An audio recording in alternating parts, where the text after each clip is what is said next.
Hello, this is Dr. Christine Sauer with another episode of the show Sparkles for Mental Health. And today I'm very excited to have Louise MacMilan on the show. Welcome, Louise. Thank you so much for inviting me along to your show. It's a pleasure to be here. Welcome. So, Louise, you told me that you are a breast cancer survivor and have turned your HR career into a career as a coach, and an inspirational, motivational speaker, and even started to write books. Wow, that's amazing. Yes. So, yes, so just tell one me, chapter in the book so far, but that's a start. and I really love the stories of how people get into the rut of a deep challenge and then come out the other side a transformed, better, changed person, and maybe a little bit wiser on top of it. And I'm sure Yes. you know that journey just as well as I do.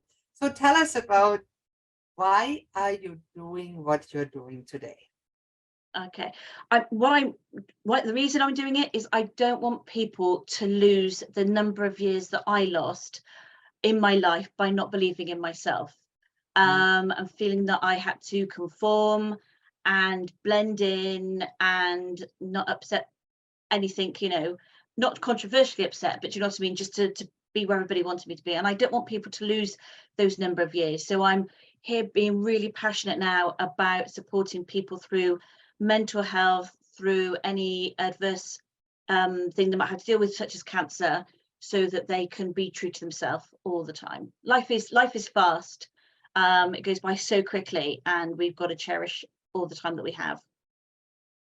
And I love that attitude, I really do, because it's true. And I say, this little sparkle that we have in front of us, we have the choice to cherish it and use it to our benefit, that of others, or we can let it just go out and go by and not use Absolutely. it. So I love that. And that's a principle of mindfulness. It is so important, as you know. Mm-hmm. Now, say, how did you start in life, and how did your journey not go linear? So I grew up in a local little seaside town, or not so little anymore, in the UK, in Somerset, and I'm the middle daughter. So there's three girls, and so I was always, I suppose, the quiet person, and I obviously studied hard. I used to be very instrumental, music-wise. Music was my passion when I was at school, and also girl guiding. And those were my kind of hobbies. And then as I went into college, I did business studies and then started a career in the local council. First of all, I started in payroll, and then I moved into accountancy as the treasurer of the council at the time. Knew my dad, and back in those days, the early 90s, you kind of got told, this is, if someone says, the management team say you're going to move here, that's what you do. You never kind of question it. Whereas nowadays, it's all about consultation and checking that person wants to do that. And then after a few years of doing that, I wanted to just couldn't feel myself going anywhere in accountancy. So I did 2 evening classes for more of a higher qualification in business studies. And an opportunity came up for me to move into HR, or personnel, as it was called back then, with the local council. At the time, they were going for a big change from they went from county council and district councils to what they call a unitary authority. So they were abolishing the county council. So the council went from 600 employees to 3,000 employees overnight. So it was a really big change, and I was in the recruitment team, and I thoroughly enjoyed it. Was doing really well. Got the opportunity to do my professional qualifications. Had a promotion after 2 years to a HR advisor.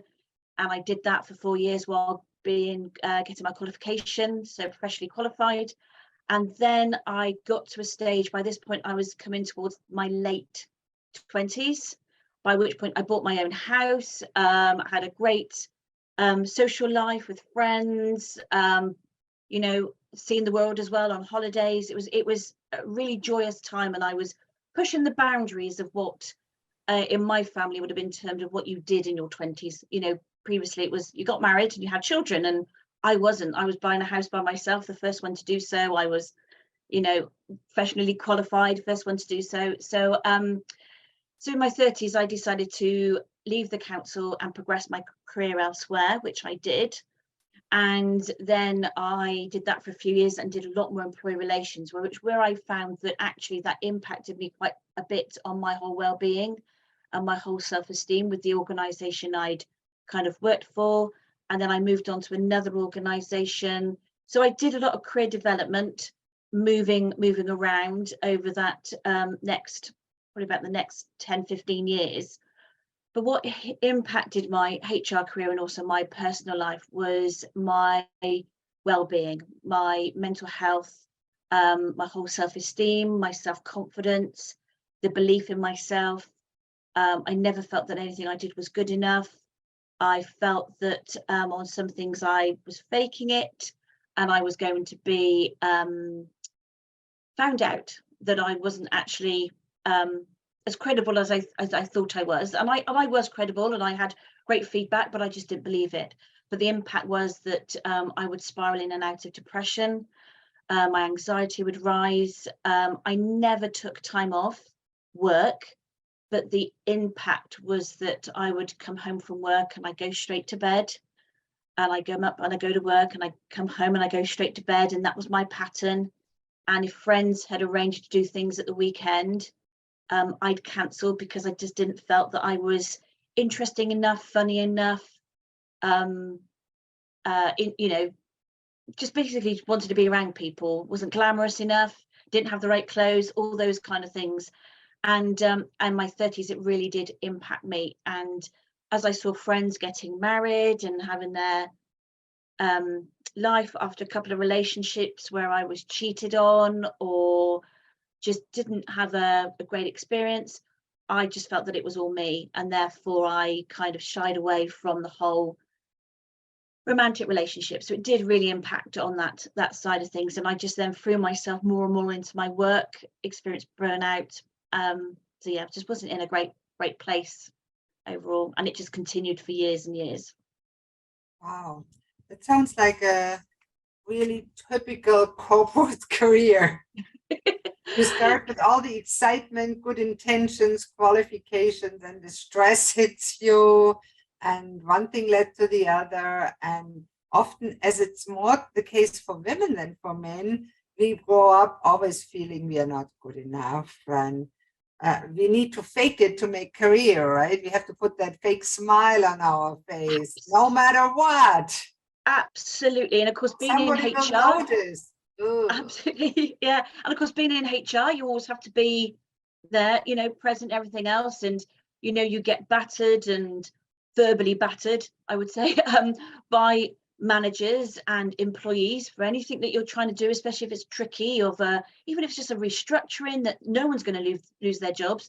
People don't like change, but actually for you in HR, you're not allowed to go through anything. You've got to have that presence there all the time, and that was sometimes quite tricky to deal with that. Put up a role that you're really not. So at work, at least, you have to always be somebody that you maybe don't feel like being, that you don't, that doesn't agree with you. It's kind of a dissonance, and that creates tension.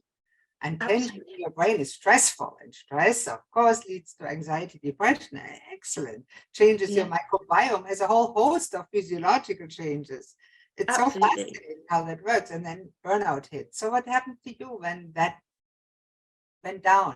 And you said you had a few failed relationships, so never really were able to settle with children and a husband as a traditional women are supposed to do. Absolutely. And of course, then you get the added thing of, well, what's wrong with you? Why are you not married? Why haven't you got children? And that comes from any new relationship you're trying to have as you get into your 30s of, what's wrong with you, or even just people you work with. It's people want to get to know you, so they want to know some of your personal life. And when you say, well, yeah, I'm sort of 40 or whatever, and I've not got married and I've not had children, it's like, oh, that's strange, what's wrong with you? And also you find that your value amongst your friends is devalued because they talk all about their children, and when you try and interject to be part of the conversation, it's, well, what do you know? And it's like, I may not have given birth to a child, but I'm an auntie, You know, I support my sisters bringing up their children, you know, and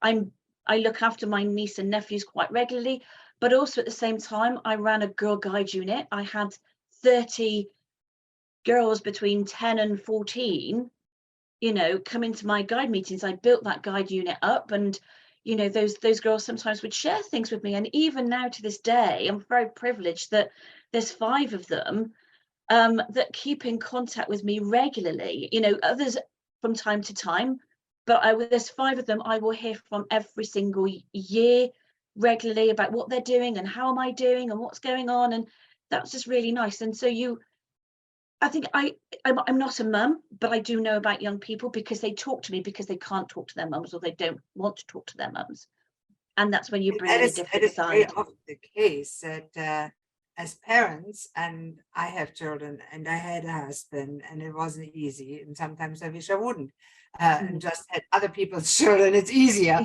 Yeah, But because children, they push your buttons, they stress you yeah, out, they bring you to insanity, bordering on insanity, and you still have to hold it together. And yes, absolutely, I yeah, understand mothers that say to others that are not mothers, what did you know? You don't have to get up and stay all night with a screaming baby and then go to work in the morning. But absolutely, it's not that easy. Other people can be very empathetic and nice. And I think it's important for us to understand how, when we say things like that, it really stings those. It hurts the abs feeling of people that don't have children, and for different reasons. And that may be a choice. And of course, we have enough people on this world. Really, we don't need additional children. It's nice to have them, but it's yeah, not that it's essential for life. Absolutely not. absolutely. And if somebody chooses not to have no children, or they try and can't have it, which is really a desperate situation, and then you hurt their feelings like that, it causes an injury. Absolutely, and that's how it felt, because I would have loved to have been mum. Absolutely, would have loved to have been a mum. It was just the fact that I just didn't think I was worthy. And of course, we didn't talk about mental health like we do now. So I used to think it was just me. I felt that the voices in my head that was telling me things and how I felt, it was just me.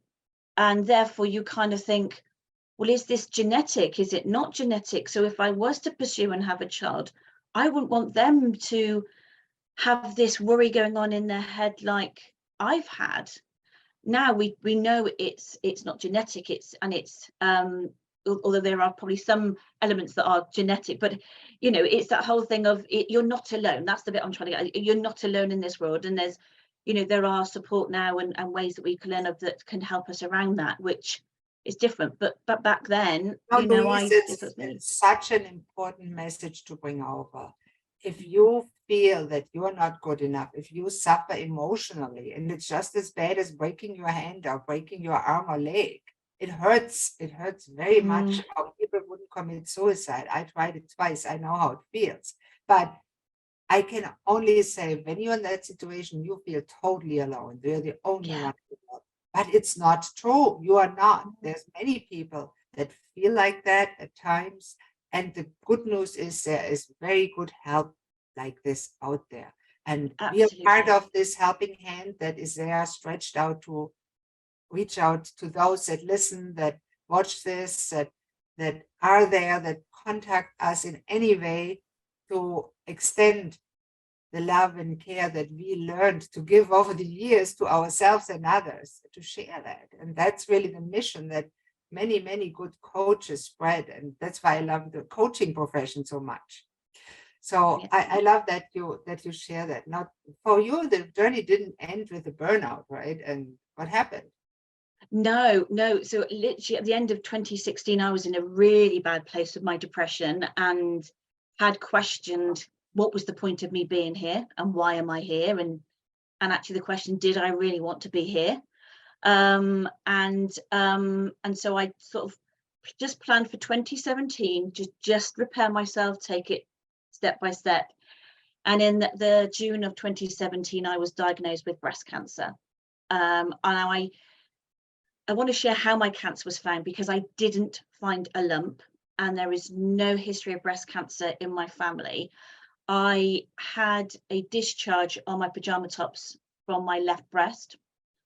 Thought that was very strange. And so after a couple of occasions of noticing this, I went to see my GP, who examined me, and she said, I don't think there's anything untoward, but I'll refer you to be on the safe side. Had an appointment at the hospital, saw a consultant, he examined me, said, I don't think there's anything untoward. However, I'll refer you for a mammogram and an ultrasound to be on the safe side. Had the mammogram, and then I had the ultrasound, and they said, oh, there's something here on your right. And I queried it because it was my left that I had a concern with. Bless them, they did everything all over again. I went, no, there's something here on your right, and took a biopsy. I still didn't think of anything of it. And I was like, oh, okay. And then the following week I was had a phone call to say, could I come into the hospital? They'd had a cancellation, was their wording. And so I picked up my mum en route, and we went to the hospital. And that's when they told me that I had breast cancer, and they believed that it was stage 2.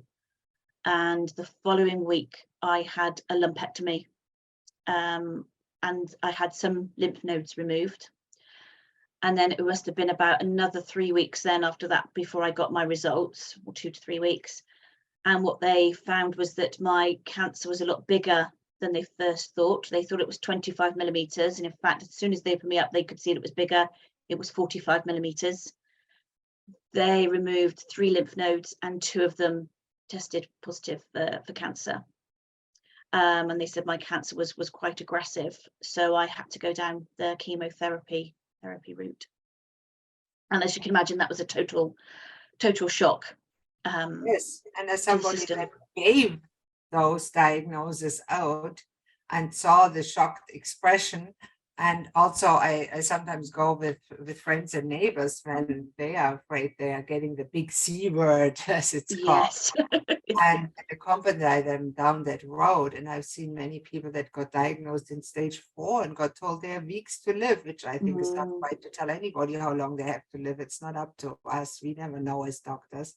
And I think it is rewarding to accompany people in that journey. It is extremely hard to be the person that has to go down. So tell me, how did it impact you? What did you feel when they told you have cancer?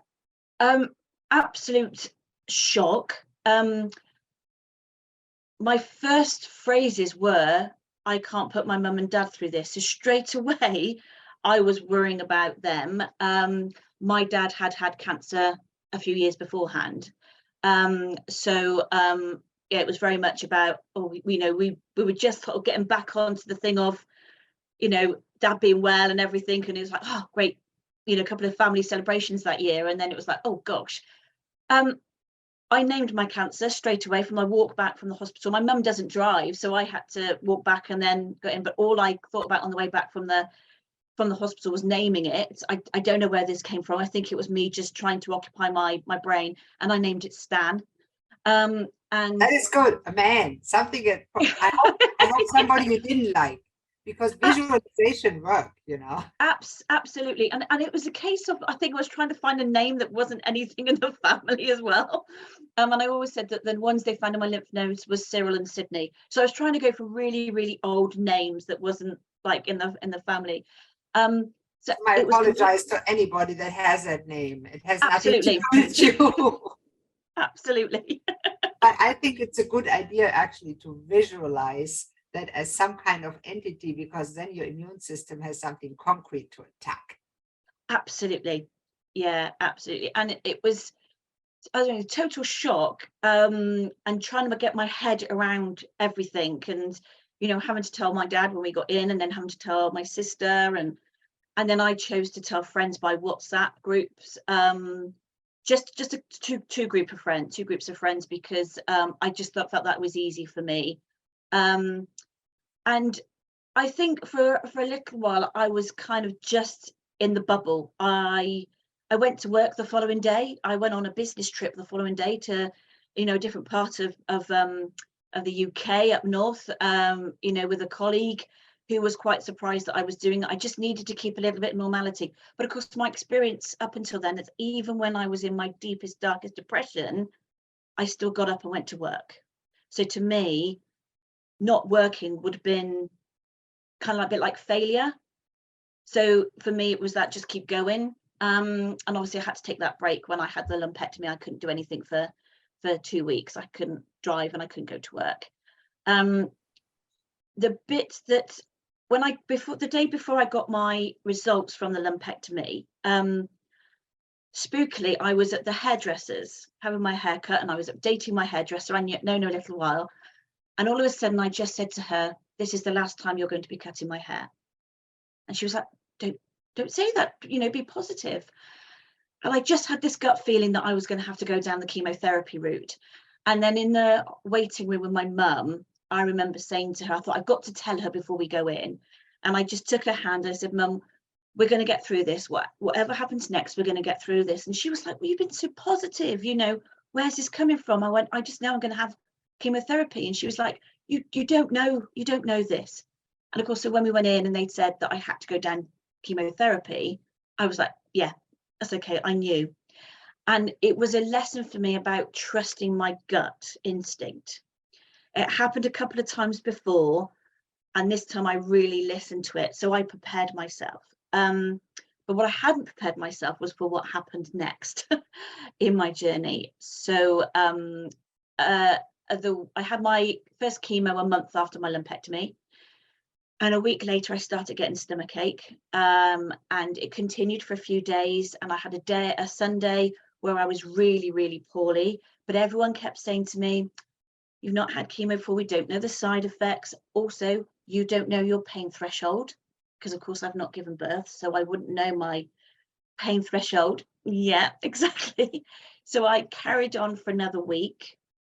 And I was driving to work on the Monday, and I was driving quite a way. It was to drive somewhere in the UK, which is like an hour's journey, is quite far for a business, for work. And I had this gut feeling that I need to stop and I need to go back and I need to see my doctor. So I listened to my gut and I went back, and eventually, to cut the whole long story short, I was diagnosed with appendicitis. So my appendix had burst. They were now in an abscess, which was stuck to my bowel and my colon, which meant that I had to undergo immediate emergency surgery, which they did. So I was then in intensive care for 48 hours. My hair was falling out. I had a blood transfusion. And yeah, so I was in a hospital for 2 weeks. And that, for me then, it was like the universe was telling me, you can't keep living as you're living. You're going to keep going. So we're going to give you cancer to really make sure that your life is worthy. However, it's not quite hit you on the head. So now we're going to give you appendicitis just to give you that final kick up the bum to turn around and say, you can deal with everything, but your life is worth living for. And it was. And one of the lessons I found out was that people liked me. That was a big lesson, was people actually did like me. There you go. What else did you learn from the journey that you're now paying forward? Absolutely. So now, yeah, absolutely. It's that whole thing about looking after others, making sure they're not on their own, and supporting them whatever they want to do, and not having the nitpicking, the derogatory remarks. It's about learning how to manage them, and the fact that actually you just ignore them. Yeah, that is a wonderful place.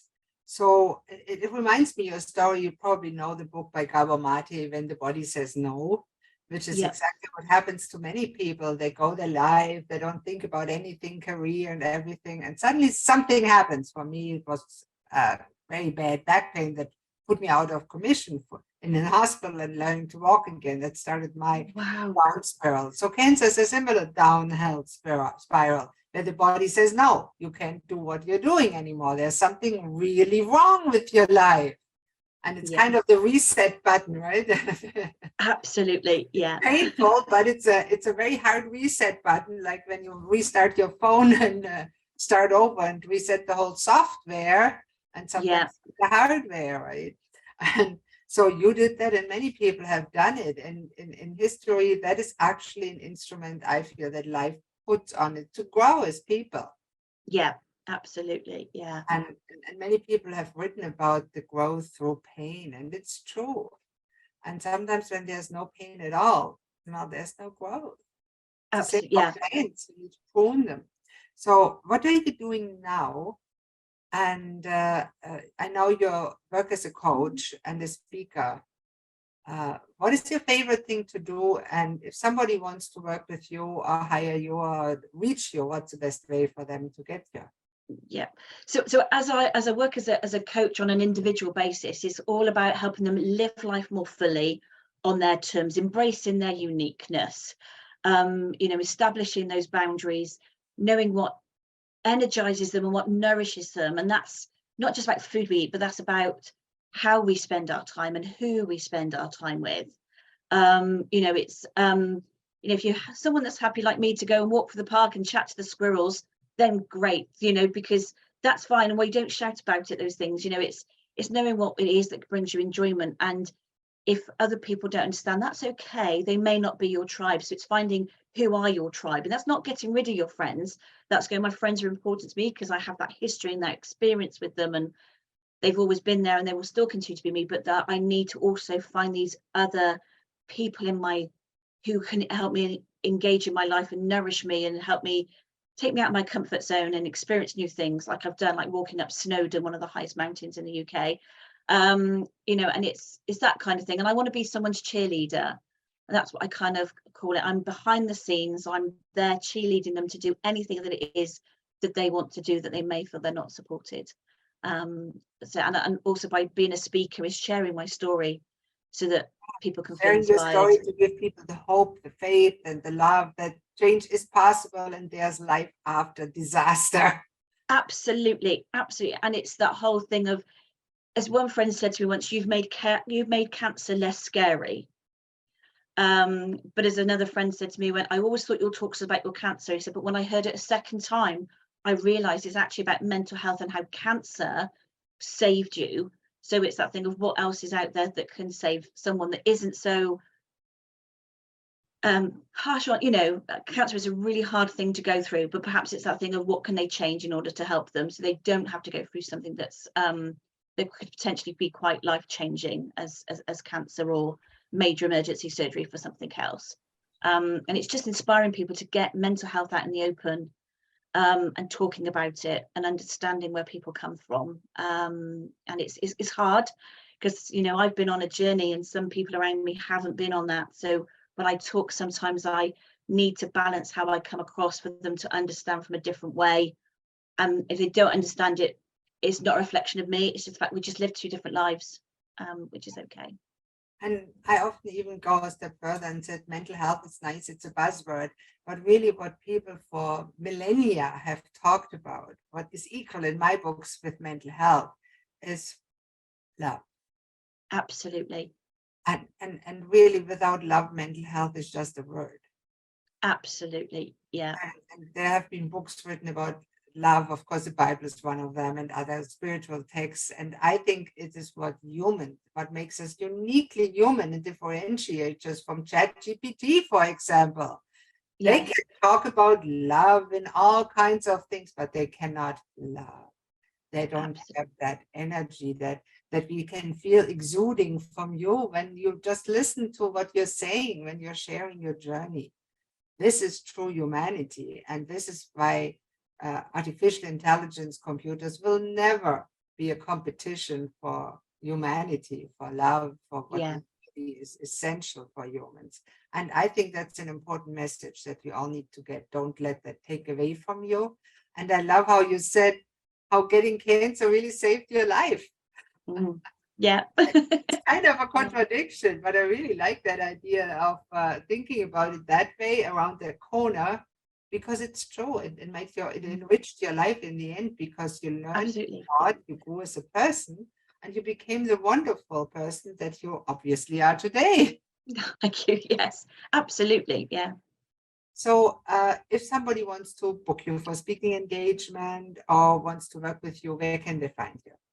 So they can find me on my website, which is www.louisemacmillan.co.uk. I will spell my surname because it's a very unusual spelling of Macmillan, which is MCMILAN.